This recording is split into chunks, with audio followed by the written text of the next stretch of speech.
Здравейте, приятели! Днес ще говорим какво се казва за Антихриста в последното време. Започваме. Антихрист. В християнската есхатология Антихрист е като конкретна личност, която ще се представи за Месия преди повторното идване на Исус Христос на земята. Така е състояние на духа, изразяващо се в крайно противопоставяне на Бога и Неговите заповеди. Изразяващо се в крайно противопоставяне на Бог и Неговите заповеди, наставления и благодат. Фалшивият Месия, който е Антихрист, най-вероятно ще бъде евреин от Давидовото коляно и също като Исус Христос се смята за наследник на еврейския цар Давид, но за разлика от Христос няма да проповядва любов към ближния, покаяние, смирение пред Бога и раздаване милостиня на бедните, а ще представя свои собствени интерпретации на писанията, които в крайна сметка ще се окажат лъжа и причина много хора да загубят живота си, подведени от думите му.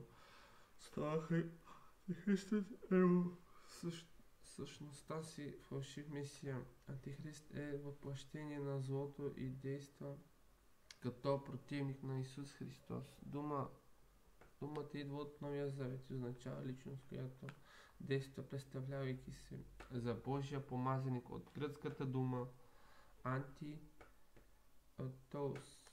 авитос.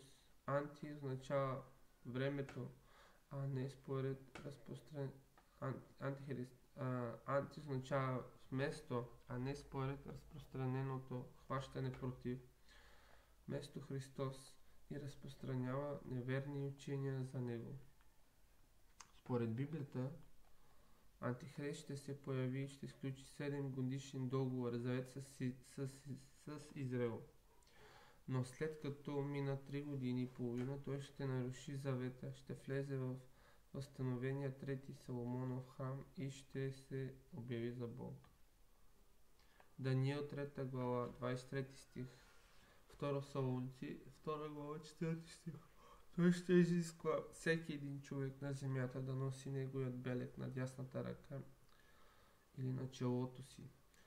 И който няма този белег, няма да може да купува или продава, но който го приеме, ще отиде в ада за цяла вечност.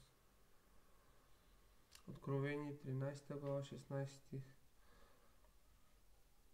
до 17 стих, 14 глава 9 стих до 11 стих. Смята се, че евреите, които горди човеци, като езидат Антихриста на земята, ще използват именно числото 666, заради това, че те по времето на цар Соломон са взели годишен данък от народите 666 таланта. Интересни подробности за Антихриста са, че дясното му око ще бъде поразено от Бога и ще бъде сляпо, набъбнало като черно гроздово зърно, а дясната му ръка ще изсъхне. Трета книга Царство, 10 глава 14, трета книга на царете, 10 глава 14. Злото, което идеше на Соломона, всяка година тежеше 666 таланта. Антихристът ще преследва и обезглавява християните и неговото време християните ще търпят крайни лишения, глад и страдания, защото няма да пожелаят белега на звяра да бъде поставен в дясната ръка или челата им, и затова няма да могат да купуват или продават нищо, за да се хранят.